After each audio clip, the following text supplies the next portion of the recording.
Assalamualaikum everyone. Today we will discuss syndrome of inappropriate ADH secretion. Inappropriate ADH secretion में क्या होगा that there will be increased amount of ADH secretion. अगर हम पहले इसकी normal physiology देखें, hypothalamus से ADH रिलीज़ होता है, then it is stored in posterior pituitary, वहाँ से ADH रिलीज़ होता है. जब सीरम ऑस्मोलैरिटी इंक्रीज़ होगी, ADH रिलीज़ होगा.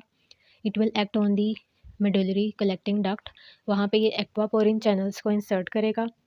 वाटर रीअब्जॉर्प्शन होगी, सीरम ऑस्मोलैरिटी कम होगी, सीरम का वॉल्यूम ज़्यादा हो जाएगा, serum osmolarity will come back to normal. जबकि वाटर रीअब्जॉर्प्शन की वजह से वॉल्यूम यूरिन का कम हो जाएगा और यूरिन की ऑस्मोलैरिटी ज़्यादा हो जाएगी. That is the normal phenomena. ऐसा ADH में क्या होता है that there will be increase production of ADH due to any cause. अगर हम इसके कॉजेज़ देखें, that will be related to hypothalamus or pituitary because it is produced by hypothalamus and stored in pituitary. So there will be any head trauma or CNS disorder, या फिर there will be any ectopic ADH secretion like small cell lung carcinoma, or person will be taking exogenous hormones like vasopressin, that is also ADH. Desmopressin, that is important, ये हमने कल देखा था.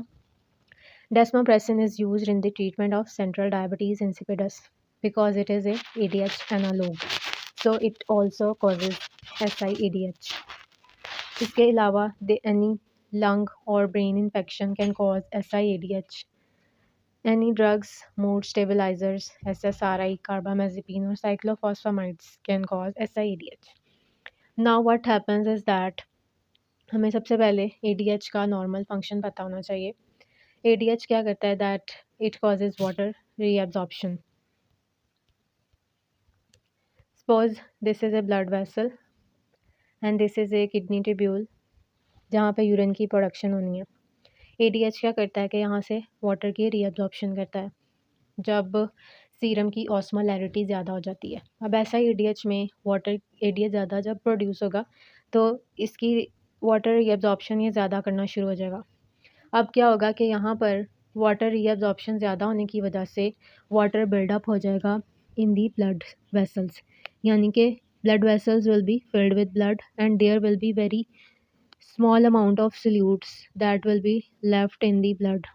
और urine में अगर देखा जाए तो यूरिन में सल्यूट कंसनट्रेशन ज़्यादा हो जाएगी क्योंकि यहाँ से सारा रीअब्जॉर्ब हो गया वाटर और यहाँ पे ऑस्मोलैरिटी ज़्यादा हो गई है, वाटर कम हो गया. तो अगर हम इसका कंपैरिजन करें तो यूरिन की ऑस्मोलैरिटी ज़्यादा हो गई है as compare to the serum osmolarity, यानी कि यूरिन में जो कंसनट्रेशन ऑफ सल्यूट है that is more as compare to the solute concentration in the plasma. और मेन सल्यूट हमें पता है कि सोडियम होता है, तो इसमें हमें हाइपोनेट्रीमिया मिलेगा. तो इसमें हाइपोनेट्रीमिया वाले सिम्टम्स ही हमें मिलेंगे जैसे कि हेडेक होता है, nausea, vomiting, muscle cramps, tremors. अगर ज़्यादा ही सोडियम कम हो गया है सेरेब्रल एडिमा हो सकता है जिसकी वजह से कन्फ्यूजन, मूड स्विंग्स, हेलुसिनेशन हो सकती है. अगर बहुत ही ज़्यादा सोडियम की कंसनट्रेशन कम हो गई है तो सीजर्स, कोमा और इवन डेथ भी हो सकती है. तो इसमें अब बॉडी ने क्या करना होता है फिजियोलॉजिकली इसको रिस्पॉन्ड करने के लिए. जब ADH की अमाउंट ज़्यादा होती है तो बॉडी क्या करती है कि एल्डोस्टेरॉन की सिक्रीशन को कम कर देती है.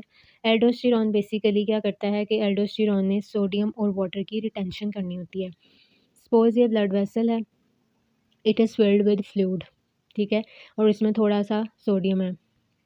एल्डोस्टेरॉन ने सोडियम वाटर की रिटेंशन करनी थी, एल्डोस्टेरॉन को कम कर दिया बॉडी ने, ठीक है. एल्डोस्टेरॉन ने क्या किया, ये किडनी ट्यूब्यूल थी, इसने क्या किया, पहले ही सोडियम कम था बॉडी में, इसने क्या किया कि सोडियम को बाहर निकालना शुरू कर दिया बॉडी में से. जब सोडियम कम हुआ बॉडी में से, पहले ही सोडियम कम था, इसने और सोडियम कम कर दिया. सोडियम निकला, साथ वाटर भी निकल गया बॉडी में से. वाटर भी जब निकला तो फ्लूइड वॉल्यूम ब्लड में नॉर्मल हो गया, ठीक है. यानी यहाँ से ब्लड जब वाटर भी निकल गया तो फ्लूइड की अमाउंट तो नॉर्मल हो गई लेकिन सोडियम की अमाउंट और ज़्यादा कम हो गई, ठीक है. ऐसा ADH में क्या हुआ फिर कि यहाँ पे इन्होंने यही बताया हुआ है that there will be excessive free water retention, ठीक है. बॉडी कैसे रिस्पॉन्ड, यूरिन की ऑस्मोलैरिटी ज़्यादा होगी as compare to serum osmolarity.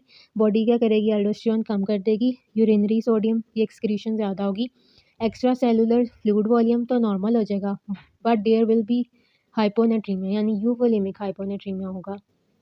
Fluid volume normal हो गया बट सोडियम का लेवल अभी भी कम ही है।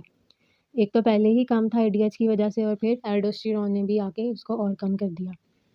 अगर हमने इसको डायग्नोज करना हो तो कैसे करेंगे? एक तो सिम्टम्स होंगे हाइपोनेट्रीमिया के और इसके अलावा जो प्लाज्मा में सोडियम का लेवल कम होगा, ऑस्मोलैरिटी भी कम होगी, यूरिन में सोडियम का लेवल भी ज़्यादा होगा और ऑस्मोलैरिटी भी ज़्यादा होगी। ट्रीटमेंट में अगर हम देखें तो सबसे पहले हमने इसका कॉज़ ढूँढना है और उस कॉज़ को ट्रीट करना है। उसके बाद हमने इसका सिम्प्टोमेटिक ट्रीटमेंट करना होता है। फ्लूइड ओवरलोड है तो डेफ़िनेटली हमने फ्लूइड्स की रिस्ट्रिक्शन करनी होती है, ठीक है? फ्लूइड रिस्ट्रिक्शन करेंगे। इसके अलावा डायूरेटिक्स दे सकते हैं और सॉल्ट कम है, सोडियम कम है तो हमने सॉल्ट टैबलेट्स दे सकते हैं या प्रोटीन इंटेक ज़्यादा कर सकते हैं और एडीएच का लेवल ज़्यादा है तो हम ऐसी ड्रग्स दे सकते हैं जो कि एडीएच एंटागोनिस्ट हैं, जिसमें कॉनिवेप्टन है, टोलवेप्टन है और इसमें ये इंपॉर्टेंट चीज़ है एक डीमेक्लोसाइक्लिन। डीमेक्लोसाइक्लिन हमने कल देखी थी that it is causing nephrogenic diabetes insipidus. Demeclocycline तो याद रखना है that it is causing nephrogenic diabetes insipidus but it is used in the treatment of SIADH। इसके अलावा क्या कर सकते हैं? अगर बहुत ही सीवियर और एक्यूट कंडीशन है we can use IV hypertonic saline. और यहाँ पर भी इन्होंने यही दिखाया हुआ है कि SIADH में क्या हो रहा है, ADH ज़्यादा हो रहा है और उसके कम कब हो रहा है ADH एंटागोनिस्ट में लिथियम और नेफ्रोजेनिक डायबिटीज़ इंसिपिडस में, जो कि हमने कल ही देख लिया था, जिसमें एडीएच की रेजिस्टेंस हो जाती है। और सेंट्रल डायबिटीज़ इंसिपिडस जो है इसमें तो ऑब्वियसली एडीएच बन ही नहीं रहा। So that was all about SIADH syndrome of inappropriate ADH secretion।